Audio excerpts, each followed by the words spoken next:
25শে March. এইসব আমাদের বাংলাদেশে জাতীয় যেগুলা মানে ইয়াগুলো আছে, দিনগুলো আছে। দিনগুলো আছে, এই দিনগুলোতেই জাস্ট এইগুলো পতাকাগুলো বিক্রি হয় এবং কি মানুষই নেয়, তাই না?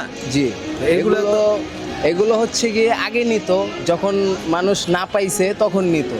এখন দেখা যাচ্ছে এগুলো আছে কিন্তু এগুলোর কদর করে না মানুষ।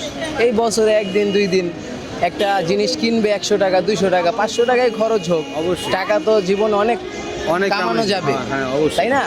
তো তারা দেখা যাচ্ছে এগুলোকে অবহেলা করতেছে। এমন একটা সময় আসবে তারা থাকবে কিন্তু এগুলো থাকবে না। প্রিয় বন্ধুরা, আসলে 16ই ডিসেম্বর জাতীয় দিবস উপলক্ষে এটা আমাদের ইন্টারন্যাশনালভাবে ঘোষিত আছে। আসলে এই বিজয়কে অর্জন করার জন্য আমাদের লাখো শহীদের রক্তের বিনিময়ে কিন্তু এই বিজয়টা আমরা ছিনিয়ে আনছি।